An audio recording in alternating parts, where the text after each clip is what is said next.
Happy Friday, everybody, and welcome to the Fanatic Forum. I'm your fanatic and host, George Bueller. Hope you all are having a wonderful one out there and a good week and all that good stuff and everything. So, and of course, it's the holiday season. It's a busy time of the year for everybody, but thank you guys for being with us nonetheless. And of course, I can't do this here without basically, let me think here. Maybe the scarlet to my snake eyes, shall I say here? The real American manhammer himself, Mr. Seth. How you doing? The scarlet to your snake eyes. Okay. Well, you are Okay. ginger. That You is know, true. I mean, I couldn't argue it. I knew the logic as soon as you said it.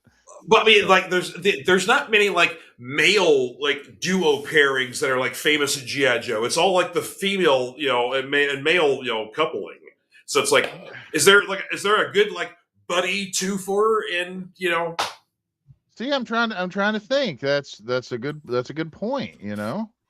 Yeah, I mean, Like, I mean, it's like Snake Eyes and Storm Shadow are kind of like they're kind of frenemies, sort of thing. Like they were friends once, then they had a conflict, and they become friends again. But then sometimes they get brainwave scanned, and yeah. The weird thing is, it's like I can think of more buddies on Cobra than yeah, because it's like Scrap Iron and Firefly are pals. Just because they like to hmm blow shit up. and then And like the original three Dreadnoks are very, that's a yeah, good trio there. Xandar and Zorana are very tight. Max Road and Pig. Zaymont, like that's a little. Yeah, well, maybe it's still their duo. Yeah. Yeah. Destro and Baroness, of course. And Road Pig, he's a schizophrenic, so he's his own best friend. So there you go. Oh yeah. I do love how they took that away from Zartan and gave it to Road Pig, the Yeah. schizophrenia. Because that Yeah. was I a know. big deal back when Zartan was first made. I On the know file that card, yeah. that's something they kind of dropped into almost entirely in all of the stuff. Like very early, yeah, it was kind of like he would almost absorb the personalities he's copying, sort of thing like that, and drive him a little nuts. And then they kind of did away with that. Yeah. And Right. and also the I don't. I think they did a little bit of the color changing in the comics, but I think that was more for the cartoon. Yeah, it I was don't. so I'm reading the comics now and Zartan just got introduced, right? So it's like Zartan is very much more technologically based with his camouflage. Yeah, And yeah, now the skin thing does happen, like it does occur, but it's not like the it does. crux Yeah, of it. Yeah, it's more the cartoon was more of the mystical color changing side versus like the more technologically grounded comic side.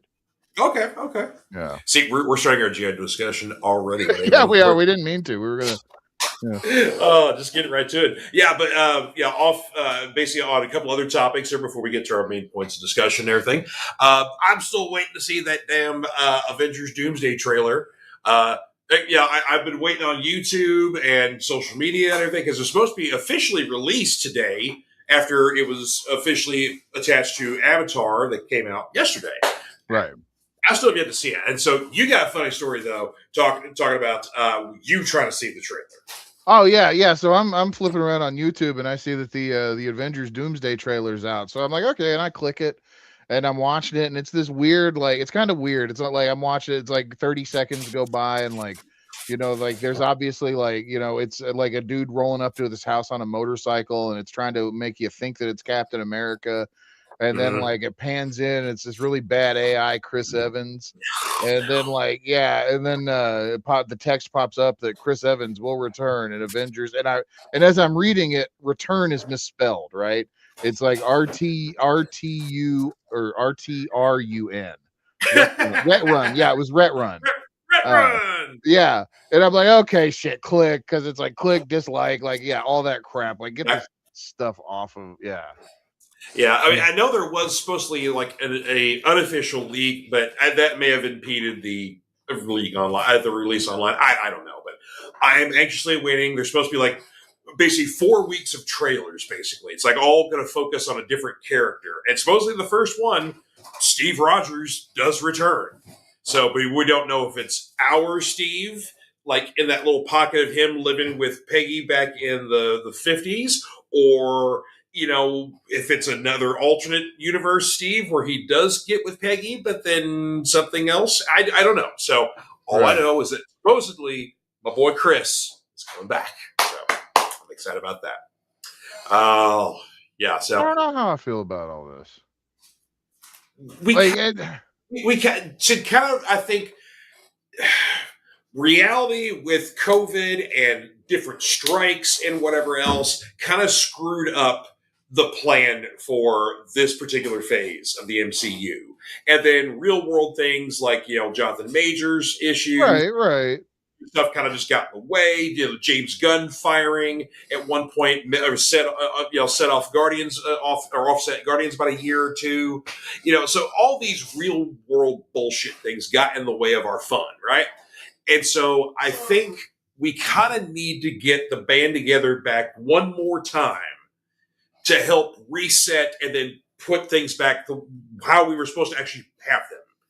So, because I think there's definitely going to be a lot of big cameos, lots of big stars coming back for Doomsday and Secret Wars. But then it's the question of what happens after. Excuse me.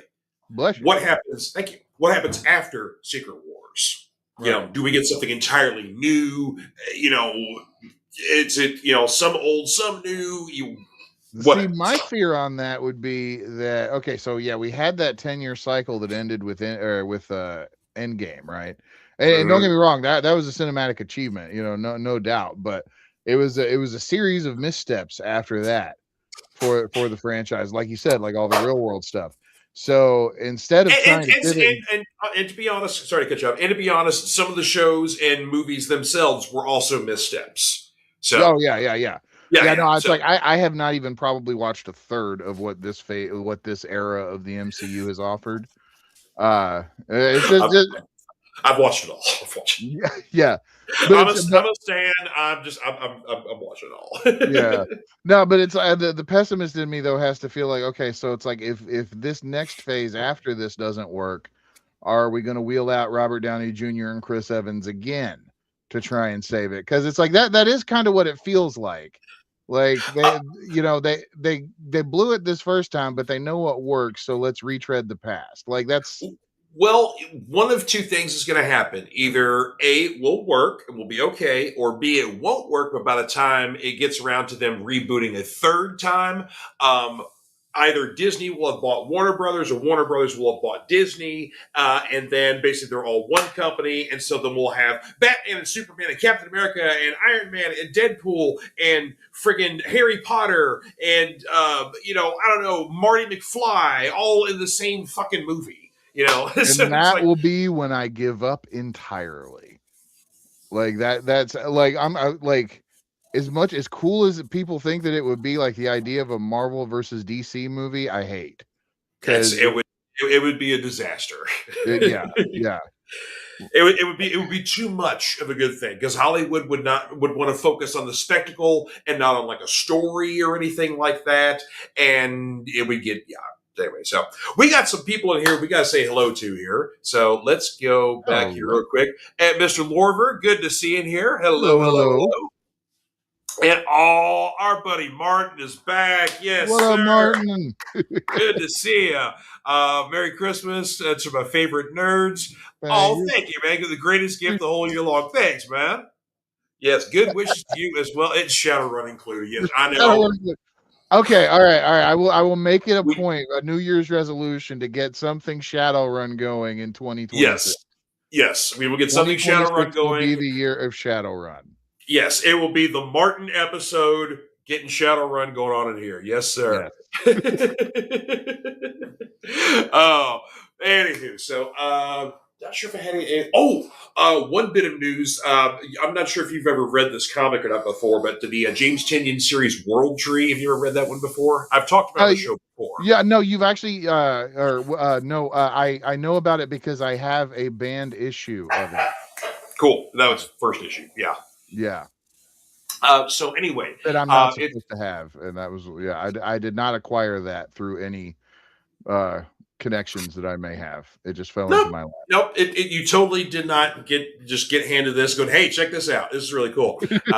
Yeah, no. Anyway,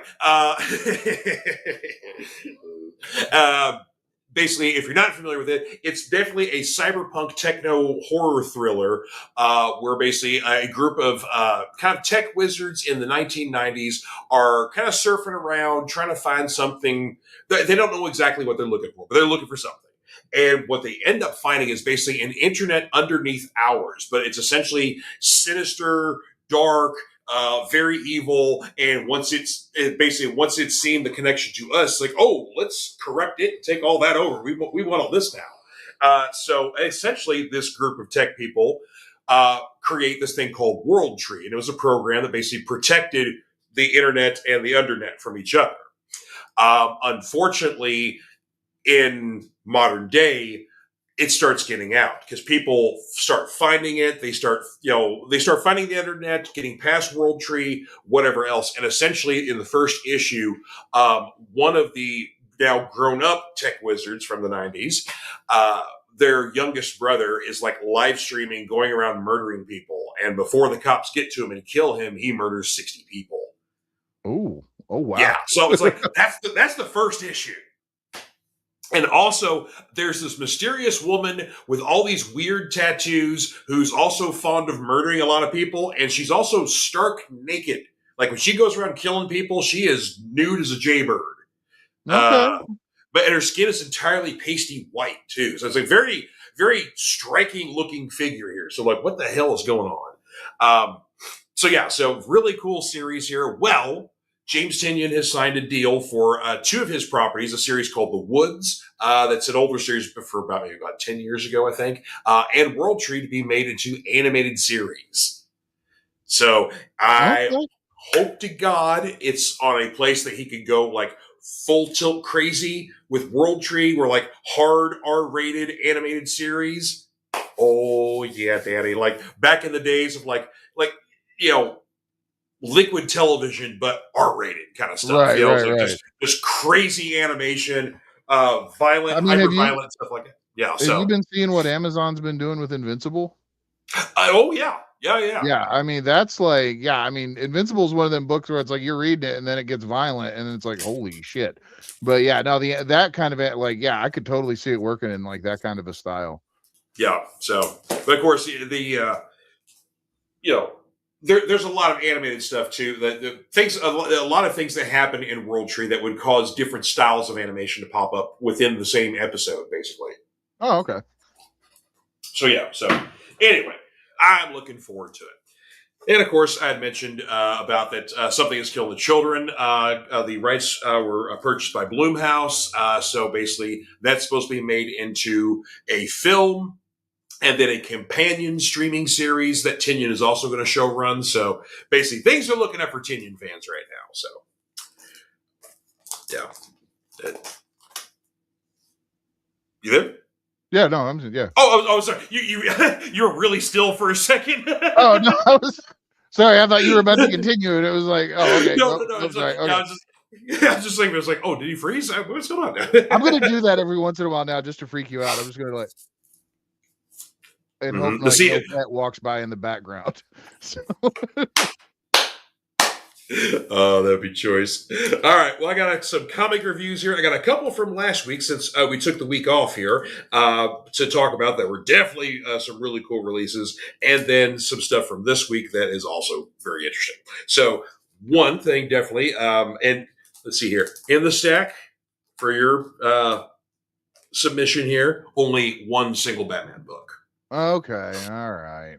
But it's a whopper, though. All right. Well, our first selection from last week here, EC Comics did this last year, and I'm glad they did it again this year. But the Shiver Suspend stories. So you got all of our hosts there playing hockey or ice hockey with somebody's head there. You know. Yes. Yes. It's just a lovely holiday thing here. So basically, right. Shiver Suspend stories on EC Comics offering here. We get 4 brand new stories of kind of like holiday related horror, which all 4 are really good. I was really impressed with this offering this year. But then my favorite thing is sometimes when they do these like big specialty issues, they will throw in a old story from the EC Comics past. So we get one from 1952. Ooh. So pre-code horror, yes. So Yeah, and of course, getting like a little thing of that is a lot cheaper than buying the real thing. So Yeah. that'll set you back $7. So yes, Yeah, they used to have those really nice EC Archives collections, and, like, do you remember those, the hardcovers that were, matter like of, they're doing those again. Matter of fact, we have a set at the shop. It's four hardback collections. One that's just the straight up crime stories. One that's the Supermen, or the Gods or Supermen book, and then one's like the horror stuff, and one's the sci-fi horror stuff. But yeah, it's like $125. It comes in a nice slip case. But it's like four nice hardbacks. Looks Oh, like they wow. may have some texture on them too. So it's they're Yeah, no, I was because I remember, like, the individual volume ones they were putting out that were the little mhm, hardbacks, and, like, yeah. then I remember for a hot minute, like, they got dirt cheap. You could pick them up for less than $10 a piece, Oh yeah. and then they disappeared and went out of print, and now they were like the resale value on them skyrocketed, like, on those things, and it was like, damn, you could have had a whole library for dirt cheap if you were just that focused on them at the right time, but Yeah. But yeah. some of the So DC Archives collections were like that too. yeah, they Because didn't were. they quit doing those recently too? They did. Of course, they're doing like different kinds of trades for DC or different kinds of omnibuses. Right now, they're really focused on the pocket trades right now, which are really popular, which are Yeah. basically classic DC stories, but in a smaller, almost like a manga sized collection, and they're like $10 a piece. Like Yeah, you can yeah, I look saw like some of them.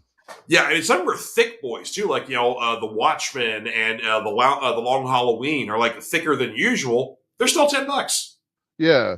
See, and it's like I was even thinking it's like those would be cool to get and everything, but then it's like I'm old now and the print is tinier now, and like I'm just gonna go with like the standard size. Like I, it's just I've seen because we've got a couple of copies of V for Vendetta at the shop in this format, and so I was paging through it, and it's interesting how they do it because they kind of resize it and kind of reformat it for the size. So it's almost like they kind of add in some extra pages because some of the other panels are on some of the other pages instead. oh, So it isn't as small. I mean, it is a little bit smaller print, but it isn't like that much smaller that you couldn't read it more so than like a regular comic. okay. So Okay, well that's good. they did pay kind of attention to the care of the format. And so if they had to kind of reformat some of the stuff, they kind of had to. So there you go. Yeah. Okay. My next selection and our one Batman selection here. This is probably one of the hottest books in the country right now. Absolute Batman number 15. Oh The yeah, Reddit is blowing up about that damn thing. the full introduction of the Joker. Now, he's been peppered in with little cameos since issue 1, but we are finally getting some, not all, but some answers to who this man is.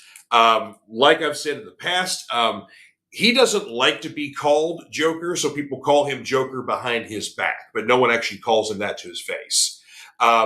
He's got a few different names, so you can't really trust which name is actually his. Also, there's a lot of legend and very little fact to his background. So it could possibly be that he is the fourth generation of his family of basically immigrants who came to this country, became entrepreneurs and builders of things and men of great worth, like your Rockefellers and all your kind of guys like that. Maybe he's on that kind of level. Or he could possibly be really, really, really, really, really old, and he's not the fourth generation, but he is the same guy who came over to this country 4 generations ago. There's that. So you don't know which one of those is true. What we do know is that he's the wealthiest man in the world. He is highly altruistic. But what we don't also know is that for every act of altruism he does, he also essentially commits one other act of evil. So, for instance, he will build 15 children's hospitals in random parts around the country, sorts of things like that. Or he'll fit, in impoverished areas, he'll, beef those up. And then just for gigs, he nukes a small Southeast Asian country that's, not really widely inhabited or has a smaller population or has done nothing to deserve this treatment. But yeah, just for giggles, he's going to just nuke them too. You know, just Well, sort of stuff like that. So you finding all these different levels and layers. And then the final layer. This normal man transforms into this monster, this monstrosity. looks And like Venom and the Violator had a baby. yeah, very much kind of very derivative of that. Yes, I agree. What he does for giggles is also on some southeastern islands and little pocket islands he finds. If there's ever anybody that's an enemy of his, he'll like deposit them on those islands and they'll live there for years, sometimes decades. And then when he's ready, he'll go and hunt them in this form. Just for funsies. Just for funsies. Okay. But that's not all. Okay. That's not all. There's one other thing. So, since he's the wealthiest man in the world, obviously he lives in a big house, right? Well, one of his homes right outside of Gotham is a very large old manor that's been in his family for generations.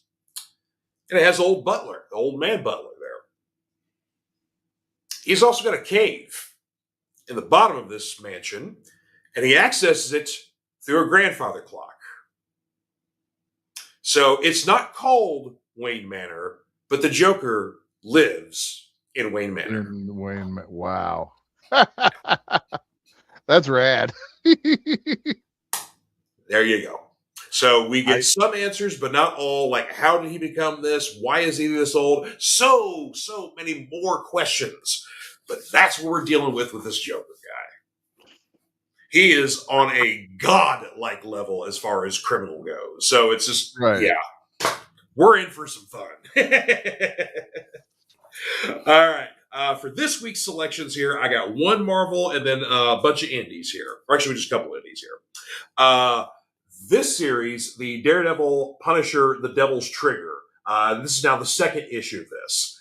So much fun. This should have been a Red Band series for the level of violence and blood that's in this. But it's kind of a bit of a timeless sort of thing. It's not in any certain particular continuity. The Ganucci family is involved, so that kind of puts us in a little bit of a time frame of about maybe 15, 20 years ago with Marvel releases like during like Garth Ennis's Punisher run. Right, so the Ganucci family was very popular with getting killed by Punisher. Well, basically, one of the family members has kind of come up above board and is needing help. And so Matt Murdock is representing him in court. Well, Frank is also, he's going to kill that guy. And at the end of the first issue, he does. And so now basically Matt has no case, no client, and is trying to basically get with Punisher, like, why are you doing this? Stop this. And they fight. And it's a knockdown, drag out, just good old fashioned Daredevil Punisher fight. So just a great kind of throwback series. If you don't want to be worried about necessarily connected to the current continuity of things. Yeah. I got a soft spot for black suit, white gloves Punisher too. So I do too. And so I had to custom make that action figure. Yeah, it's a lot of fun. Actually, I think they've made a Marvel Legends of him at one point, maybe an older one. But they've made a few, but they've never made the white and black or the black and white one. Because so the Hammer, or the one that came with what's his name? Nick Fury? No, not Nick Fury. That's the Gamerverse one. That one's blue and white. But no, there was one that came out earlier this year that was Punisher and Bushwhacker. Oh, yeah. Yeah, but it was black, he had it was the black suit, but with black gloves. Okay. Yeah. Gotcha. Yeah, because that Gamer 2-pack there, that was it was a Japanese game that was never officially released in the States, but it was basically like Final Fight or a lot of the other kind of side-scrolling fighting games. But it was a Punisher game, and player 2 was Nick Fury, and you basically went along and you would hand-to-hand combat fight, or you would pick up different weapons, and or you could throw people. So I guess blast. It was you can play it now. It's on the Capcom Fighting Collection Volume 2. Yeah. But so you can play 30 it. years later, it's officially released. Thanks, guys. Yeah. It is a fun beat 'em up, but it is very much a product of its time. Fun fact about that too, though, Player 2 was originally supposed to be Daredevil, but they couldn't get the rights to him, and so they just reskinned. They just took a palette swap of the Punisher and made him into Nick Fury. Wow. Yeah. Did not know that one. That's he was cool. going to have his own set of moves and everything. Yeah. That's awesome. Yeah. Let's see here. Next up here for our picks, and you will appreciate this one here. Part 4 of the Dreadnought War, G.I. Joe number 16 from the Energon universe. Oh, yeah, I forgot that one was out. Okay, so I'm caught up on my G.I. Joe, except for that one, so I need to, so basically, they're rushing out the Dreadnought War to get all 5 parts out by the end of the year. So I think it's sometimes it's been one a week or sometimes twice a week or something like that. So I don't think I'm getting one next week, but it may be in 2 weeks the final part comes out. Okay. But the team ups of having Duke and Cobra Commander having to team up has been awesome. Them having to fight off the Dreadnoks themselves. There's a lot of other stuff going on behind the scenes in Cobra Commander's absence at Cobra itself. Some good old-fashioned Destro kind of cutting in like, well, Dad's not here, so let's party. Sort of things like that. You get a really cool moment with General Hawk in this issue as well. But still, we've got the Dreadnoks going on here, lots of fighting, lots of people we know going in here, but there's still one particular Dreadnought missing. No Zartan. It's because, he's busy, like, re-healing from getting his ass kicked whenever him and Scarlet had to fight each other.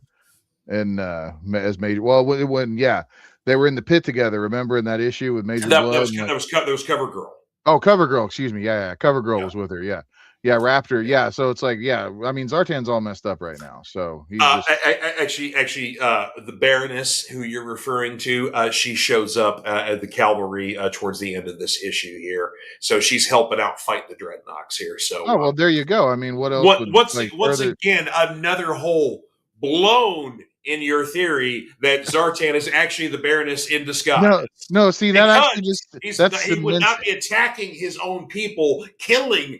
You're attempting to kill other Dreadnoks. He absolutely doesn't care about. If Zarana didn't care about the Dreadnoks, and like she doesn't care about the non-family Dreadnoks, just the recruits. Yeah, but she cares about the actual family Dreadnoks. Well, so that's what I'm saying. Hopefully Zartan would too. I'm saying now. Here's what I'm saying. I haven't read the issue yet, but I'm just going to go out on a limb and say that Xandar and Zarana survive. Right? They do. Don't they? They do. Yes. Exactly. Because Zartan would have left them alive. What better way to cement your cover than to just go after the team or go against the team that you're not supposed to go? I mean, it's triple double crosses all over G.I. Joe. Well, one particular Dreadnought goes mono a mono with Cobra Commander, and we'll see if that particular Dreadnought makes it out alive. That dude gonna get effed up because this Cobra Commander is a very capable Cobra Commander. Yes, he is. He's not a wuss. He's not a chicken shit heel or anything. He's murder stabby guy. The thing that is what is so interesting about this Cobra Commander. He's not a scared slime ball, right? Like he's actually dangerous and menacing. Yeah, like Destro's kind of legit afraid of him. Like he keeps one eye on Cobra Commander. Right. Yeah, and it's like especially what we see in Cobra Commander do in his own miniseries against Nemesis Enforcer. You know, I know, right? Yeah, crazy shit. Hey, Jeffy's in the house. What's going on, sir? Good to see you.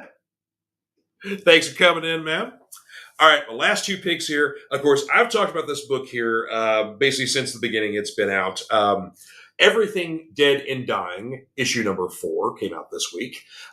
If you miss a good zombie book like The Walking Dead in its good days, when we weren't tired as shit of the franchise, or if you're still enjoying the franchise, thank you, good, cool. But if you are like me, where you are very weary of the franchise, but you remember the good days when you absolutely were fascinated with the book and were captivated month to month, this is the series you need to check out. It is a zombie book, but it's got a great angle, a different take on it. Tate Bromwell's writing is really good in this series. Issue 4 is kind of a little bit more of a things are kind of ramping up. So I think right now this is going to be a mini series for just 6 issues, but I hope there might be some more in the future here. But yeah, this has been a really solid, good character piece here. But again, there is like a flu that goes around, like a super flu, and it's making people, come back from the dead, or technically it doesn't make you come back from the dead. It will kill you, and then when you, pop back up, you're now a zombie. And so, people aren't like popping out of graves and shit like that. It's literally like you die in a few seconds. Like the disease kills you, then you die, and then seconds later you're back. So, okay. So there you go. It's that kind of thing. But yeah. Issue 4, amazing book. Definitely need to check this series out. Last but not least here, this was not initially on my poll list, but both the other guys at the shop read it and were like, dude, this is an awesome book. Definitely need to check this out. And the cover was very captivating, so I figured, why not? But from Fanatic Press, basically a label I don't pick up very often, but they've got some new horror books they're trying to put out here. So this is David Hutchinson, who's basically writing and drawing this. This is Teether. Okay. Ew. Oh, ew. Yeah, look at the close-up of this chick here. So Yeah, that's a face gross. full of teeth right there. So it's a little girl, obviously, as you can see there. Looks like she's maybe chained and bound, something like that, but yes. So the story on this book is you've got a lovely family who dad's teaching the oldest daughter how to drive down a country dirt road, but she doesn't have her driver's permit yet, or learner's permit. So we're just sealing down dirt roads and kind of crap like that. Right. Well, a deer jumps out in front of the car, except this deer looks really, really messed up. We're like, okay. So they it caused them to kind of, lightly wreck into a tree. Nothing really bad. No one's hurt, whatever else. So they decide, okay, well, a couple of you kids, the older kids, stay with the car. Dad and daughter, we're going to go to find some help. Along the way, they do find some people. They do find a house. They find a little girl who looks something like that. Getting it closer. Stop. Yeah. So they find some of this stuff, and so we don't know anything about what exactly these things are. We don't know if it's a biological thing that spreads like a disease, because obviously at least 3 people and a deer have it in this book. So that we know so far. So it spreads to humans, it spreads to animals. Or is it a supernatural? Is it some kind of mutation? We don't know what the fuck it is. But what we know it is terrifying. So, but yeah, 4-issue miniseries by David Hutchinson from Fanatic Press. Teether, check it out. Stop. I couldn't resist. I'm sorry, I couldn't resist. You just kept doing it. I'm just like, oh, okay, all right. He's gonna stop. But then like, no. But yeah, I love the creature design on it. But yeah, they hungry and they eat things and people, and yeah. So yeah, just if you like your monster fare, check it out. So there you go, Sarah. So I enough of scaring you with the. It's like that Wayne's World thing. It's like, I'm the leprechaun, and you're dark, and you're like, no, go away. You want to go somewhere? You want to go to Ireland? Gee, thanks, George. See you in your dreams tonight. Alrighty. Well, since we started talking about some spooky things, let's get on to one of our topics du jour here. Only 35 minutes into, by the way. So yeah, we're moving right along for us. We are moving right along here, but we promised first off some Stranger Things discussion here. So obviously talking about the final season that we're in, we have our first 4 episodes currently streaming on Netflix. Our next set of episodes debuts 8 p.m. Christmas Day, which it sucks you gotta wait till 8 p.m. Yeah, because it's like I gotta go back to work the next day, and like, yeah, it's like Eric and I were talking. Eric and Steve and I were all going to start watching them, like hanging out on Christmas Day. But then, like, we got to wait till 8, and now it's like, yeah, it's just, yeah, meh. Yeah, well, maybe you get like 1 episode in before you go to bed or something like that. Because I think like the first couple are supposed to be like around an hour and a half. Like, because I can't remember how many we're getting on Christmas. Are we getting like 3 or 4 or something? I don't know. Let me double check. I can't remember. We're getting obviously more than 1. And then then the finale is New Year's, and that's like a 2-hour plus. Yeah, it's yeah, and it's going to be the theatrical one. Yeah, which is also cool. That basically, check your local movie theaters to see if they're going to carry the Stranger Things finale. So if you don't feel like sitting at home and you want to go to a movie theater and see it, you can go see it at a movie theater. So there's a lot of theaters that are trying to get the they're offering it to some chains, and then like basically your kind of your independent theaters are kind of basically, I guess, rallying themselves. So 3 episodes. Okay, 3. Yeah, that makes sense. Okay. Yeah, 3 episodes and then the finale. Yeah. Yep. Yeah, but I think basically the 3 episodes, like I think the first one is an hour and a half, like the last one we had for part 1, and then they'll progressively start getting closer to 2 hours, and then the finale is supposed to be like, I think it's closer to like 2.5 hours, possibly. Yeah, that's what I was hearing. Was like 2.5. Yeah, it's going to be a big one, that's for sure. So yeah, and if by God, if you guys have not started season 5, you haven't watched anything yet, before you shut off, because we're going to get real spoilery here in a little bit. There are a quartet, actually, of episodes you might want to catch up on that will basically kind of point to important parts within the series that you might want to basically brush up on a little bit before you watch the finales. In season 2, there are 2 episodes to look for. Episode 4, Will the Wise, and episode 6, The Spy. So both of those basically focus on Will's time in the underneath, or in the upside down, and then also basically the Mind Flayer's kind of strategic sort of thing with using Will as basically kind of a conduit. So that basically it sets up this idea that basically Will's time in the upside down made him basically connects him to it. So it starts to set up that sort of thing that obviously we're going to talk about here in a little bit. There's some payoff. Right. The other 2 episodes are in season 4. So you don't have to watch everything. Just basically watch 4 episodes, 2 in season 2, 2 in season 4. Season 4 is basically your origin of Vecna, basically Henry Creel or 1.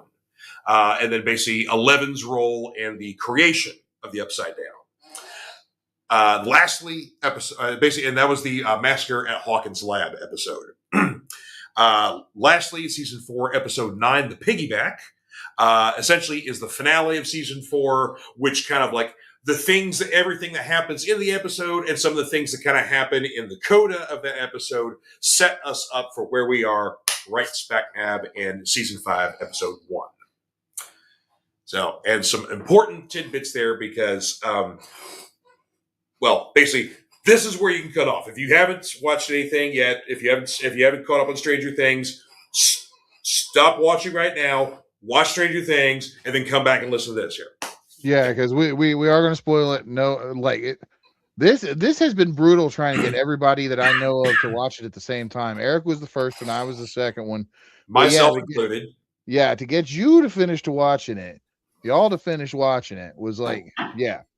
Very rarely am I ever in the cultural zeitgeist. But yeah, and my caveat for that is with Stranger Things, that's something that my wife and I watched together. With her being a teacher and this being towards the end of basically tonight, she is currently on Christmas break. So break has begun. Thank God.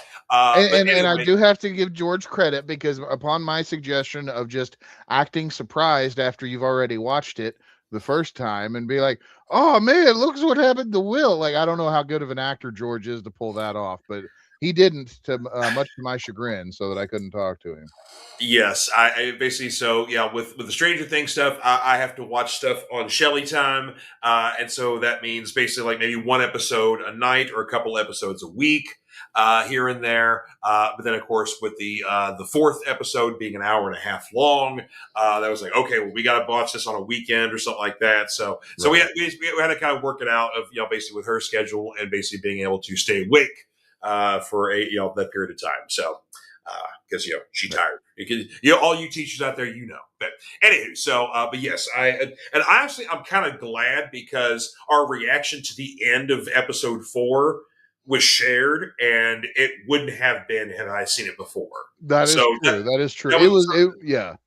it was a genuine moment at the end of that, and we both kind of had this a similar reaction. So we're like, oh, okay. So yeah, I couldn't have faked it that well. You know, yeah, but without having that genuine reaction. So, Right. one interesting tidbit, basically, that I caught on a lot right around the release of this one, is reminding everybody about the play, The First Shadow. Oh yeah, I forgot that there was like an officially sanctioned like Stranger Things play. Yep, it's a 3-act play based off a story the Duffer Brothers wrote. It was originally, I'm not sure the people who created it, but it was premiered in London in 2023. And then it didn't make it to Broadway until April of this year. So it just hit the States this year. Yeah. It takes place in the 1950s, and it is basically um, Henry and his whole family learning kind of like the origin of how Henry became a patient. And, he already had some, basically, it seemed like he maybe already had some mental powers before they started experimenting on him, and the experimentation made it stronger and worse, sort of thing like that. But yeah, I mean, the whole play is like the true background origin of Henry before he becomes Vecna, before he becomes one, then basically the transition of that. All this great information that apparently the people who've seen the play are like, oh, yeah. Like there's like some very helpful information of stuff that happens in the play that kind of clued people in. Like they all caught on. Like anybody who saw the play, or obviously this is kind of an easy one too, but the first people who saw the play, when they saw Holly talking to her imaginary friend, Mr. Whatsit, then it was like, oh, yeah, that's Vecna. That's Well, like, it's like, yeah, because, he goes, what's the book she's reading? There's a book that's Holly's reading because Mr. Whatsit is a character in the book. Wrinkle in Time. Wrinkle in Time, yes. Yeah. So apparently, like Henry enjoyed Wrinkle in Time as well, so he was very familiar with the book.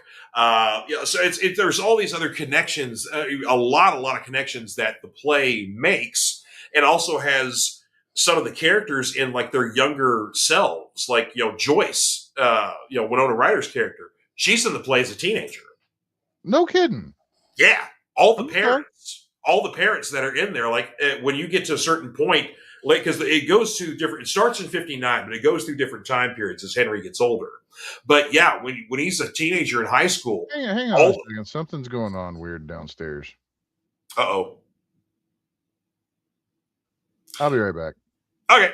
But anyway, all the kids, or basically all the adults that in Stranger Things are basically kids in high school in the play. So yeah, it just a ton of information. That's basically given in this play here, but of course there's no like DVD or Blu-ray release of it. It's not on a streaming platform anywhere. I don't believe there's a published script for it that you can purchase. Because like a lot of times there's like plays you can just read the script for, things like that.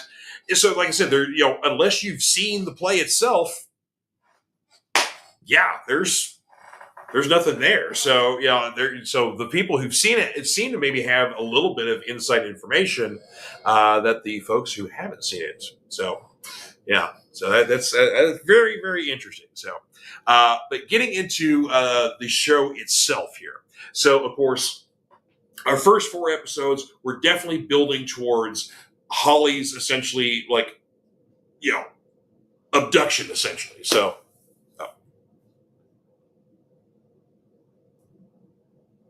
and we are back. Yes, I'm back. Kenzie was upset at Moxley about something, and he's just sitting there on one of the beds, just looking at her like, "What?" And then she followed me back up the stairs, and now she's plopped it down in her bed up here. So, all right, cool. I don't know. Yeah, dogs, you gotta love them. Yeah. Anyway, but yeah, so I was telling about the end of the so basically, like, there's a lot of information within the play that seems like the people who've seen this play have a bit of a leg up on the rest of us who haven't. Because, like I said, there's repeat myself from earlier. There's no DVD or Blu-ray release of performance of the play. There's no script, I think, that's been published of it. Right. So, like, if you haven't seen it, you haven't seen it. So. Maybe there'll be a YouTube hand cam video of it, like there's a bunch of Broadway stuff. Well, it basically, especially with, I'm not sure with the London theaters, or if there was anything leaked over there. There's been nothing that I saw, and I kind of looked. So, but I don't know about the Broadway performance either. But I got a feeling that security is going to be pretty tight on this one here. So. Yeah, that is true. I just think that phenomenon is weird, that it's like, it's like sometimes you can just watch full-ass Broadway shows that somebody taped on their phone on YouTube.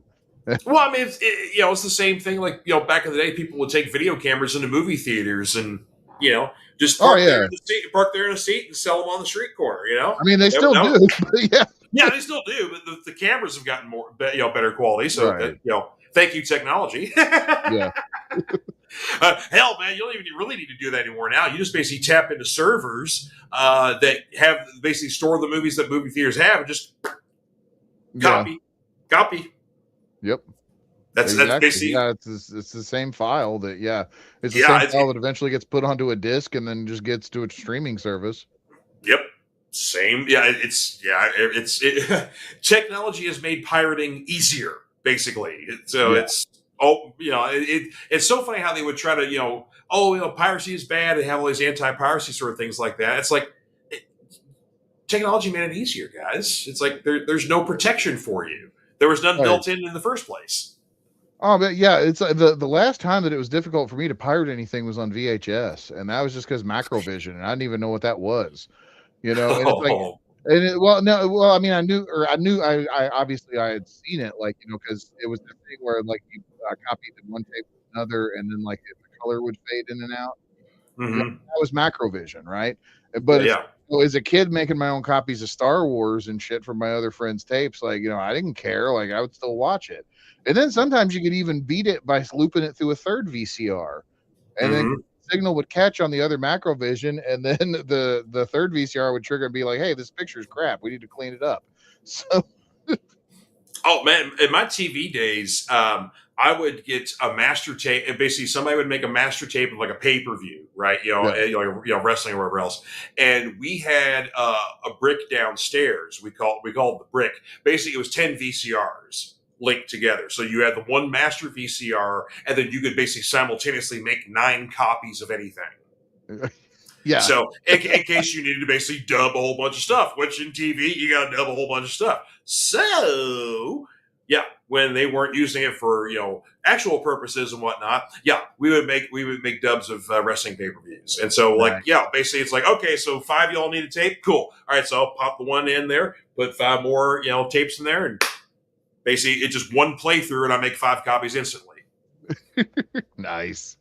Yeah, and basically the nice thing is that if it's if the master tape is a first generation, then all those copies are only second generation. So their degradation so they're go incredible. Down they're incredible copies. Anywho,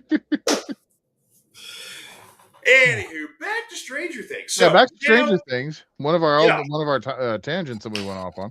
Well, at least we were talking about VHS. So, at least we were somewhat, within topic, Yeah.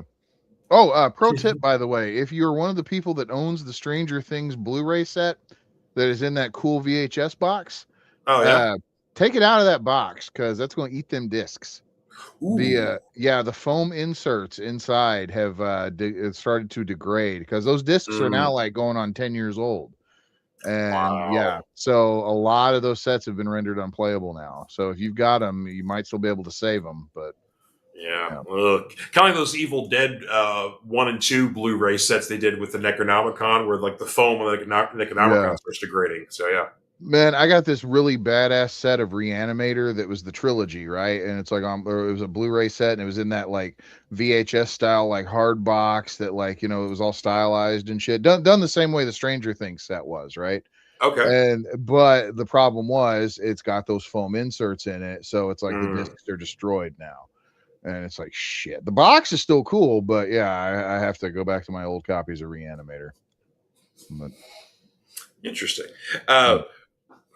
Yeah, before we get too much into Stranger Things here, Martin has got an interesting comment on here saying Okay. he's still in class. Good to have you back, sir. But his favorite GI Joe guy is a guy called Peace. I think he was from 1992 or 96. So Peace basically was from GI Joe Extreme. Okay. G.I. Yeah, Joe Extreme. Yeah. yeah. So he Oh was the wow. hippie. He was the hippie surfer dude. So he had like electric guitar and shit like that. And he would I think there was also like his part like a sonic weapon or something like he had because I remember him from the cartoon. Yeah. But but yeah, he was like he's kind of the replacement for rock and roll because he was the hippie rock and roll guy that was also a Ah, surfer. But yeah, so okay. Okay. yeah, basically Martin says that he bought him when GI Joe was finally sold in Germany for a short time, and he was the only one had till he came out in the States in '99. Wow. Oh wow. Well, see, See, if it I makes sense. oh Oh, go sorry, ahead, go go ahead. ahead. No, Or, okay, I was gonna say it's like I thought because it's like yeah, I knew Martin wasn't in the States, so I was thinking because yeah. I know that like I know in like South America and in parts of Europe like where it got released as Action Force, Hmm. some of the Joe cards got like some of the figures were still released like with the same deco and the paints, but they were named different characters and like had Yeah. different bios and everything. Like Scoop Hmm. was a general in South America. Like he was like one of the Joe leaders. Like he was in South So America.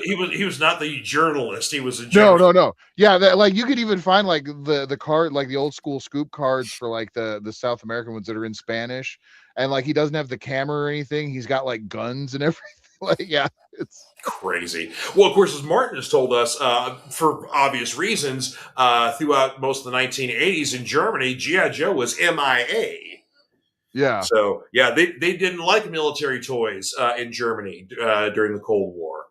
I wonder why.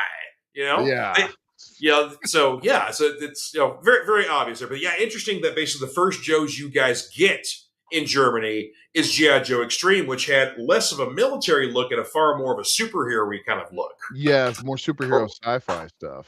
Yeah, yeah, totally. I mean, you had a couple, I think was Sergeant Savage part of GI Joe Extreme, or No, there was Savage like was his own different well, thing. he was That his own was thing, but so there was a military kind of like your Duke kind of character, like a guy that wore camo and had blonde hair. yeah, but yeah, I can't remember what his name was, but it wasn't Sergeant Savage. No, yeah, it was. Yeah, 'Cause, I mean, yeah, right. Sergeant Savage, granted, was a GI Joe spinoff, but yeah, was. that was what they tried to reuse the Dino Warrior stuff for. Because yeah, Mhm. Sergeant Savage fought dinosaurs and shit for some reason. But Basically, Sergeant Savage was based off an actual Marvel comic from the 1970s that essentially was a competitor for Sergeant Rock over at DC, right? right, Like yeah, yeah, Marvel tried to want to make their own thing, but basically just straight up ripping off Sergeant Rock. Well, much like the losers in the DC universe, they got Sergeant Savage eventually, after fighting some Nazis for a little bit, gets on a mission, gets trapped on an island, and hey, guess what's on the island? Dinosaurs. right, yeah, So basically, Marvel once again straight up ripping off DC, just like of course DC would do with them as well. But yes, so yeah, Sergeant Savage was not as successful as the losers or Sergeant Rock. So nana nana boo boo. But yeah. So anyway, then when GI Joe started going out, Hasbro's like, hey, let's resurrect this property that we own that's also military, and we can add dinosaurs. yeah, There you go. gotcha. Yeah, I wonder why. I wonder why. Or it's like, I wonder why happens. Give him a gun and see what happens. No, we don't need any more angry Germans living in Mexico, sir. Thank you very much. No, yeah. Oh, But anywho, Stranger Things. Stranger Things. Yes, back to Stranger Things. So, basically, obviously, the big caveat in this one is going back to the fact that Will is, possibly corrupted. Maybe he could be used as kind of like a sleeper cell, possibly for Vecna. There's, it's getting to the point like maybe we shouldn't trust him. It's kind of the where we're kind of being led with him. Also, basically, at the same time, history repeating itself, where you've got young Holly Wheeler, who's now a little bit more grown up. She's not just like the kid in the background that doesn't get to do anything. Now Holly gets to do shit. Her older siblings, Mike and Nancy, have been doing stuff for 4 seasons, but now finally Holly gets to do some shit. It was kind of a weird shift when she actually gets pushed to the foreground, because it's like for 3 seasons or 4 seasons previous, really, like she's just been a background character, much like the parents. Like, I mean, like the mom like got more screen time and more character development so far than Holly. Well, and the dad's very one note. That he's just he's old and grumpy. Yeah, and it's that he still had one of the best interactions, like when Dustin's trying to find everybody, and the dad answers the door, and he's like, he doesn't know where anybody is. It's like, you're useless. You know that. But Holly is basically being possibly corrupted or groomed to be taken into the upside down by Vecna, but he's using the friendly Henry persona, and he's got this cute name, Mr. Whatsit, from her favorite book that he's using. So it's her imaginary friend, and yada yada yada. And obviously he does take her in fine dramatic fashion, because that episode where basically all the Demogorgons are coming through and attacking people. They're in the house. Oh, the whole thing where in that first episode of the 5th season, where the Demogorgon comes into the house, and then like they're like Holly's running away from it and goes to her mom, and they're hiding in the bathtub. And like, that's just under the water, nonetheless. Under the water, holding their breath, like that. The tension on that. Have you heard any of the theories about that, by the way? I have not. No. Okay, so but before we get to the theories, with them being under the water, and then Dad comes in making noise to see what's going on, and all of a sudden. Okay, well, see, there's another part to that, though. Think about it for a second. All the other, like, have you ever seen water in the Upside Down? Well, isn't like when Eleven goes, isn't there like a part where basically everything's black and basically looks like she's walking on water? Yeah, but that's like her like mental projection stuff. Like, as it is portrayed in the Upside you're Down, right. There's no like, foliage, there's no water, there's nothing living except for the Demogorgons. Basically. Now, and remember too, later on when the military's in the Upside Down and the one dude pees on the wall, it sizzles. Yeah. Right, like it's burning off. So there's a theory that the Demogorgon actually knew they were under the water, but he couldn't do anything about it, because he like it's a theory, and it kind of tracks. Well, it does extent. Because basically, obviously, like bullets and missiles and all kinds of bullshit don't bother them, but fire does. So maybe it's like elemental weapons. And fire and cold, basically. Yeah. And now remember, in the 4th season too, there was that they had to like basically go to the bottom of the lake to get into the Upside Down because of that rift. But it's like when they went in there and then they like just fucking landed and were like they were wet for like a hot minute. But then like after that, they're pretty much bone dry almost immediately. And so people were like, well, at first we're thinking that was just like, bad TV editing, but it's like it could have been a plot point. Yeah, I was gonna say, because that's the thing too. No one's talked about like what the temperature is like in the Upside Down. Like maybe it's warmer there. Like it's like almost like desert kind of climate. Yeah, but it's there is a theory about like the lack of water in the Upside Down might be a clue, or the lack of moisture might be a clue towards something. Yeah, that might be. Yes, that's a good point. But But yeah, no, them in the bathtub, like, you know, there and the dad coming in. But now the thing, like the right, but when the mom smashes the wine bottle and like is just standing Yeah, between her, like, yeah, oh dude, that was one of the most badass scenes ever. I know. It's like, because I mean, she's been, she and dad were having problems and arguments, stuff like that. So mom was getting wine drunk. And then here comes this monster coming in, trying to take her daughter away from her. And yeah, Yeah. And yeah, she gets her licks in. She gets some licks in.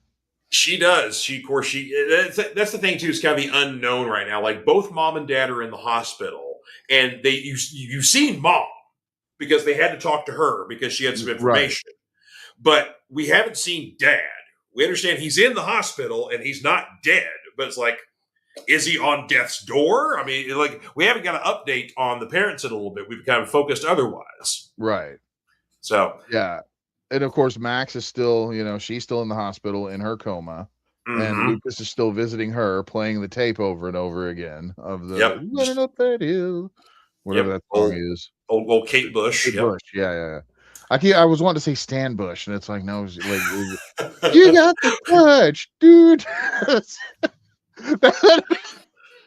That'd be great. You got the power. Well, I mean, what was it, season 3, when Dustin and his girlfriend sing "Neverending Story" to each other? A lot of people popped for that. There were fans of "Neverending Story." I'm like, yeah, if the touch appears anywhere in this series, by the end of it, all your Transformers fans of a certain age will be like, yeah.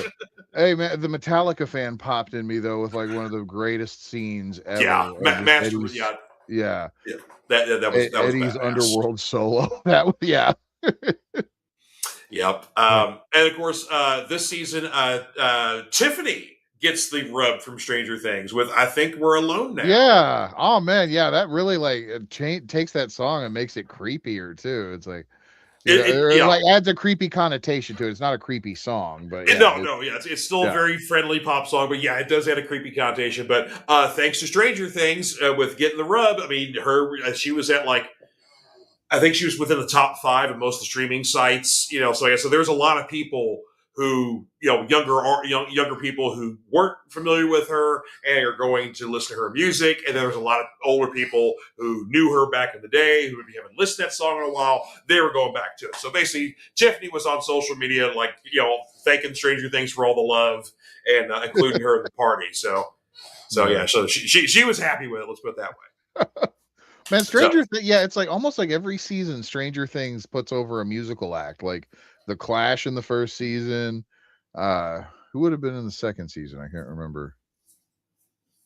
Yeah, I can't remember second and third season if there was third season obviously Neverending Story, got that one there. Right, I can't what second season was, but then of course fourth season was very big with Kate Bush, which I mean that kind of really made me happy. It's definitely made Michelle happy because like that was one of those songs. Like Kate Bush was one of those artists who like had some great songs back in the day, but kind of maintained her integrity and tried to live a normal life and had no intention of being a pop star. And then 40 years later, some spooky TV show makes her a pop star again. Right. I was like I think she started doing shows recently, a few years ago. Oh yeah, I'd heard that too. Yeah, I mean, it's like it was just that kind of thing. Like she kind of thought that basically, she was fine living her normal life, and occasionally her song would pop on the radio, but she kind of thought that the world forgot about her, and the world reminded her that it didn't. Exactly. Yeah. And so I was like, that's pretty cool. You can't buy that kind of shit. So let's see here. One thing, of course, I love Murray. I've loved Murray from the beginning.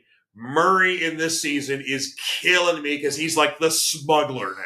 Yes. Or he's like the guy in prison, that gets you anything. He's that guy now. Him coming up and he's like, I got you 200 water balloons. I don't know why you needed them, but I took the liberty of getting the hand grenade style because it seemed appropriate. It was just like, Murray's on the team, I love Murray. And gotta give a nod to Nancy.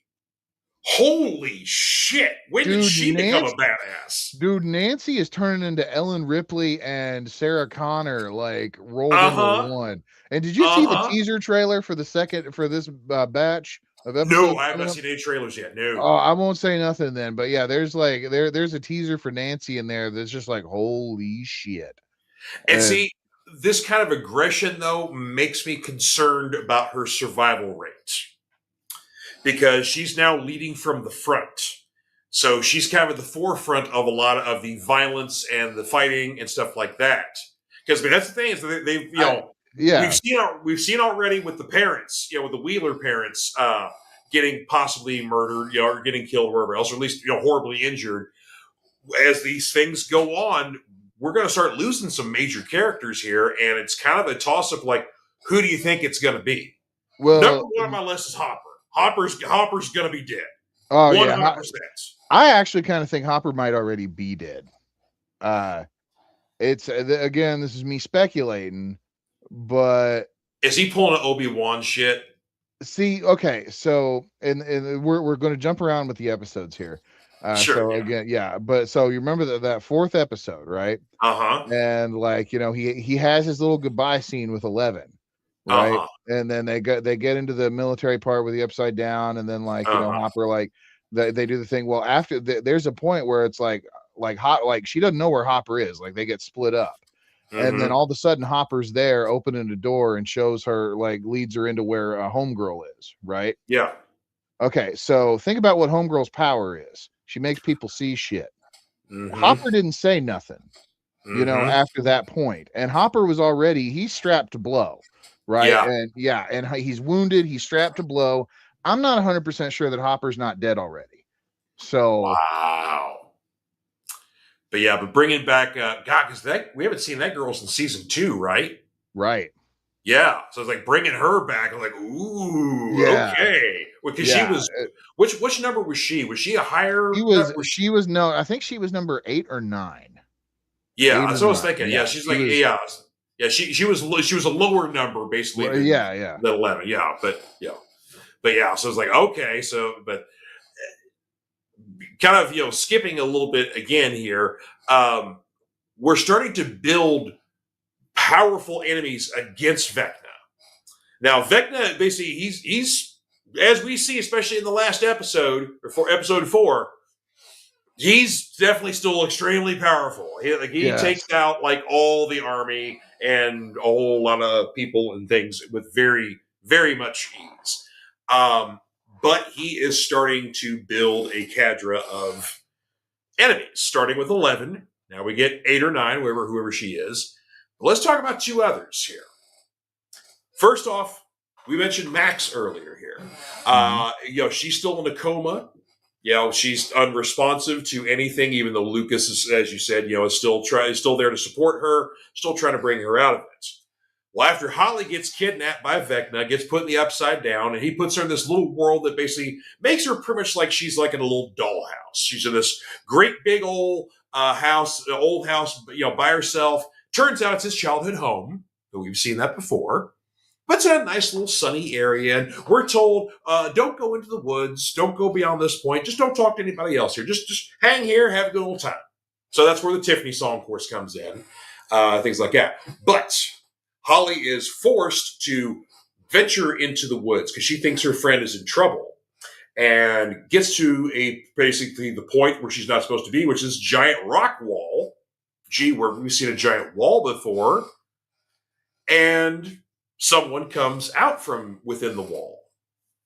It's Max. Mm-hmm. She is in the upside down. And so now we have an ally on the inside helping Holly, because apparently this little spot in the wall that Max is living in now is a place where Henry or Vecna, wherever you want to call him, we'll just keep Vecna. Vecna is afraid of it. He will not go in there. So apparently this whole place they're in is a memory of Henry's, and he just keeps it, but there's something sinister still within the memory itself, and it's got to be something involved with that wall, but what is it? Yeah. Because we see kind of what's beyond the wall, and it looks like a nice valley. It's like, But you yeah, but again, illusions though. That's the thing. Yeah. I think we're going to start to deal with a lot more illusions because we already know that like stuff can just change instantly wherever they are. Mhm. 'Cause when Max was telling her story, like we saw that like Yeah. firsthand. And Yeah. one thing that I thought one thing that was interesting to me with especially going back with the Tiffany song and then Max's song, right? So Mhm. Lucas playing the tape over and over again as Max is telling her story. There's like, she's explaining that there's like three things you can do. Like you can either accept your situation, you can try and escape, or you can kill yourself or try to escape. Yeah. And so like, yeah, so Max was like taking door number 3. She wanted to get the hell out and Right. almost did, Mhm. except the limitations of cassette tape, having to rewind and flip the tape over. Like, so yeah, lost the connection and she was almost out. But Almost Lucas, like that close. yeah, but Lucas still has the faith in her because he was sitting there talking to, yeah, he's still like, he knows that, that she's there and he knows she's coming back. She's keeping the faith. Yeah, he's keeping the faith, and he's trying his damnedest, and so Yeah. he's definitely standing by his woman, which is a good thing. Oh, yeah. But our other ally that we have now against Vecna. So we were talking about kind of, prepping for season 5 here, going back to Will and his possible corruption, for basically his time in the Upside Down when he was kidnapped in season 1. And then basically the Mind Flayer kind of using him as a conduit in season 2. So a lot of that's already being set up here. And then, of course, as we're kind of telegraphing in season 4, like he's having visions. He's sharing the visions of what the Demogorgons are seeing and doing. Is he possibly a leak? Is he, something that could be dangerous to us? Oh no. Oh no. Yeah. Will's a Vecna, good boy. Vecna, you done fucked up, Aaron. Because basically, as we see within these first couple episodes, that when Vecna took Will, he had him up to this tree and pumped him full of whatever else, and basically thinking that, oh, I've got this connection to you now, you're part of me, and whatever else. And basically, what he did to Will was he armed him. So Will has abilities akin to 11. And he wipes the damn floor with Vecna before Vecna GTFOs. Oh, He no, wipes the floor with the Demogorgon. Demogorgon. Sorry, with the Demogorgons. Yeah, Vecna does not know yet. Yeah, that's right. He does not know yet. I'm sorry, my mistake. Yeah. Basically, what kills like what 4 Demogorgons, 4 or 5? Yeah, rips them apart. Yeah, like in that same whole like. Yeah. Oh, that was the best too. When he does the basically bringing back season 4 with basically people like also the limbs start breaking and crap like that. It's like, oh, that was the best. Yeah, that was great callback to that. I was very happy about that one. Yeah, the title of the episode is very appropriate. Sorcerer. Yeah. Yeah, because basically, and they explain that the difference between a wizard and a sorcerer is that a wizard learns magic, but a sorcerer is born with it. Mm-hmm. So, yeah. So there you go. It's not Maybelline, folks. He's born with it.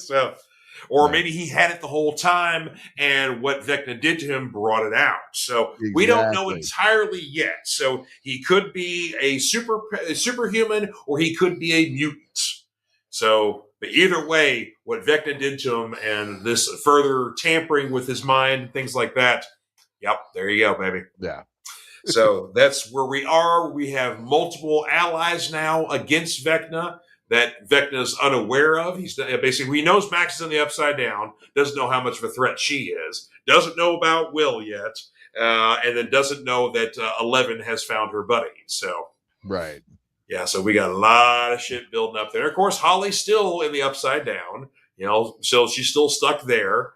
And basically everybody's arming up and rallying and trying to get over there. Now we got, 11 and Hopper are already over there. Now Dustin, we got Dustin, Steve, Mike's older brother, and Nancy. The 4 of them are now over. Yeah, Will. Yeah, they're in the Upside Down because they just drove through. Yeah, Jonathan. That's who it is. Jonathan. Jonathan. Yeah. Jonathan's the older brother. Yeah. So basically, now the 4 of the older kids, 3 of the older kids and Dustin are now in the Upside Down. So, but they wrecked the car. Yeah, so they're on foot. But yeah, it's that trailer for the second batch of them too. Like, I think we definitely need to do a follow up once all the rest of it is like out. Oh yeah, 100%. Yeah, we got to see how this ends and see who lives, who dies. Oh, I mean, if you guys get any speculation yourself, because like I said, Hopper's my number one. Nancy is now taking more of a 60-40 that she's going to die because she's taking a much more active role in things. Either Steve or Jonathan's going to go. One of those. Steve's dead. Steve's dead. I think Steve's dead. Steve dead? Yeah. I kind of think so too. Like he'll have a big heroic saving moment, but yeah, he's gonna have an Eddie style of heroic sort of death. He's gonna do that because Steve has also been like the voice of more reason somehow. Like, and I think he's gonna have something to do with that tower that he and Jonathan raced up to, because they made it a really big point to show us this scene of how tall this tower is. And to bring it back. So that's good. Of the four main boys, do you think we're going to lose any of them? Oh yeah, I think Dustin might be gone too. Yeah. Dustin's my number one pick. Mike initially was my number one pick, but now with them telegraphing like him and 11 running away from Hawkins and having a normal life somewhere else where no one knows anything about them or her powers or whatever else. Like Mike was really high on my list to get killed because I think he had anything going. Now he's got a little bit of something to live for. But see, it's like they also could be playing that too, because like I've seen so many things where you make plans with somebody right before like the bad shit happens and then it doesn't happen. So well, see, that's kind of what I'm thinking. Is like you can't lose for 11's attachment because I see 11 surviving this somehow. Because she's got more help now, there's a greater likelihood of her surviving. But having said that, she can't lose both Mike and Hopper. Right? Yeah. No, I can dig that because it's like I don't think that the whole ending is going to be a big bummer ending with a bunch of deaths. Like no. I think it's going to. Yeah. The deaths will be peppered throughout. Yeah. Yeah. I guarantee we're going to lose at least 2 to 3 cast members before we get to the finale. Oh yeah, definitely. I think we're going to have an Empire Strikes Back moment before the finale. Yep. Where it's like the darkest that we've seen thing. Darkest before the dawn sort of thing. Yeah. Yep. Yeah. That may be the episode we lose Steve. If that's where we're going. Yeah. But I really like your Hopper theory though that he may already be dead. So yeah, I just see. I kind of hit Eric with that one too, and he was apprehensive about it at first, but then he was like, maybe, and it's like I can't even swear to like it felt weird to me, like just how it was set up, and that Hopper didn't say shit after that. But I mean, he already knew who those other kids were anyway. So it was kind of like, we expected something horrible and it's actually not that horrible. It's a friend and she's been in here this whole time. So it could be taken multiple ways. But yeah, it's kind of like. Right, you're right. Yeah, absolutely. Yeah, it's like I'm spitballing here hard. Yeah, but still, your theory is sound, though. Nonetheless, it is sound. On the other hand, though, with basically survival rates, I think Joyce has 100% survival. Oh, Joyce is totally making it out. Yeah. I think now that Will's kind of superpowered, I think that's basically ups her survival rate now. So I think they got the Wheelers. Maybe one of them may die. Like Dad may die. Maybe Mom survives. We don't know. Hopper's definitely dead, but I think Joyce 100% survival with her. Yeah. Jonathan, I think, makes it because he's trying to propose. Yeah. Or they could flip it.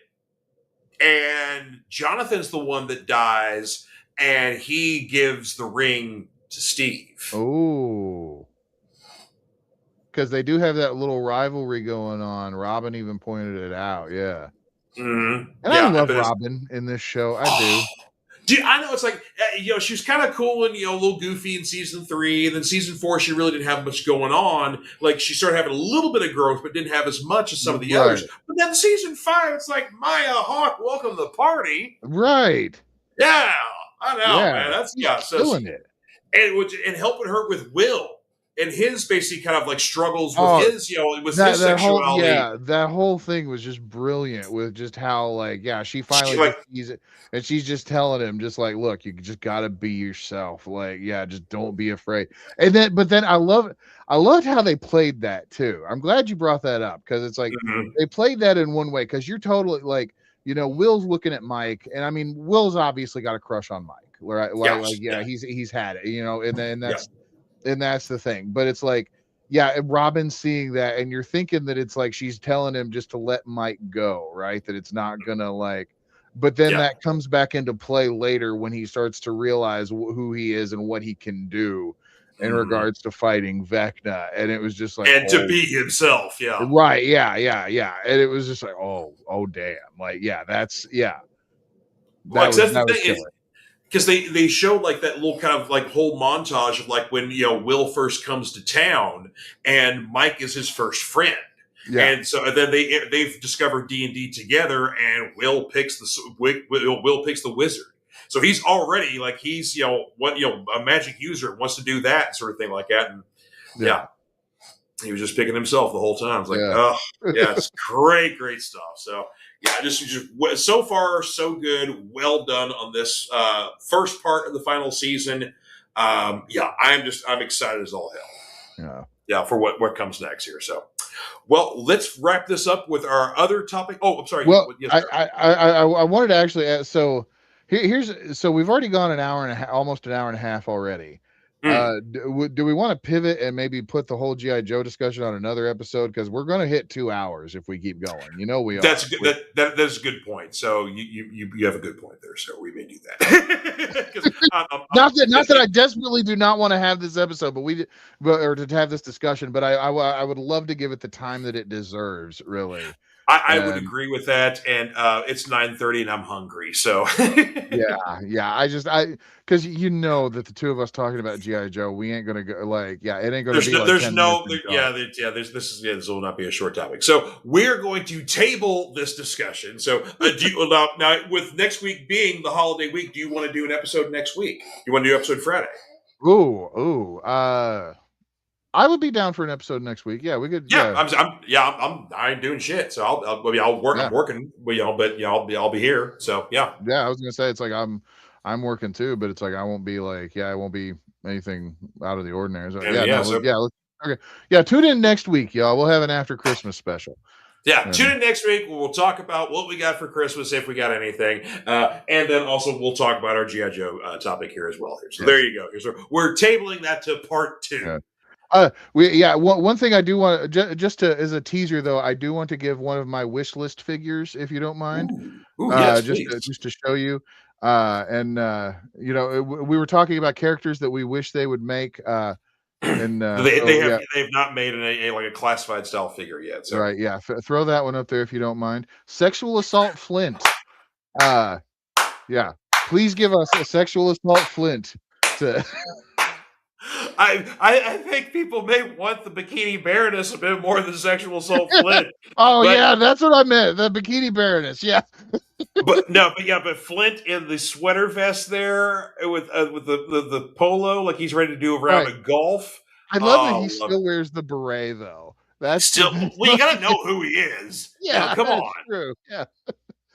But no, Bikini Baroness though, it's like G.I. Joe is kind of a horny show for kids. Like, well, dude, look at how homoerotic Master of the Universe was, man. There's there's so much dry humping between He-Man and his male villains throughout the entire series. So it was softcore porn for young gay boys. So there you go. So they had Masters of the Universe. We had G.I. Joe. So yes, there you go. Well, they also had wrestling in the 80s too. So as we found out through Dark Side of the Ring, the Chris Colt episode, apparently no, the Chris Colt episode. Yeah, where basically the guy who basically would direct his fetish videos said that basically wrestling in the 1980s, like your Hulk Hogan's kind of guys, like that was softcore porn for gay men back in the day, because basically you got these oiled up, over muscled, super fit, tan, good looking dudes like jacked up and running around, and they skivvies, for your entertainment. Yeah, there's there's a lot of rolling on the ground and gripping and wrestling and stuff like that, which is a big thing with gay men too. They like doing. I mean, I'm telling you, it was It's just you can't write this shit, but yes. So you once you kind of like you didn't really think about it that way, then you kind of maybe did, but then basically when someone finally actually informs you, yes, in fact, that was softcore porn for us. Like, wow, there you go, Hulk Hogan, gay icon. Wow. And on that note, you guys have yourselves a Merry Christmas. We will see you after Christmas here on the old Fanatic Forum. So I'm glad he's dead so he can't sue for that. Right? Hey, you guys have yourselves a wonderful weekend and a wonderful Christmas. And don't forget to like and share the Fanatic Forum with your friends, even people you don't like, and all that kind of good stuff. So, but you all have yourselves a wonderful time, and we will see you all next time, but also leave you with a word from our friends from Comic Books for Kids. So, TTFN. My name is Mark Weiss, and I am the founder and president of an organization called Comic Books for Kids. 6 years ago this month, we embarked on a journey of passion and heart. Our goal was to make a difference for children in hospitals and cancer centers. Little could we have ever imagined the response we have now. Starting with just hopes and dreams, we had no money for our mission. We had no product to give to the hospitals. And we had only called a couple hospitals and asked them, if we were to provide you with comic books, would you be interested? And they said yes. So we embarked on a 1-year journey to make a difference for these kids. We realized that even though we can't take away the reason these children are in hospitals, we can perhaps, while they are there, let them fly like a superhero, be princes and princesses, and embark on a mystical and magical journey to take them away from where they are in that hospital bed. Today, and thanks to your support, we are thrilled to say that we are now the largest charity in the U.S., supporting well over 200 hospitals in all 50 states for not only comic books, but for other pop culture items like Funko Pops, action figures, coloring books, Spanish bilingual items, backpacks, and more. When we received materials that were inappropriate for the young ones, we started a sister charity called Comic Book for Troops. And overnight, we became the largest charity in the U.S. for these same items to all branches of the military. We want to thank our friends for providing us their support and for allowing us the means to make so many happy with their gracious give to us.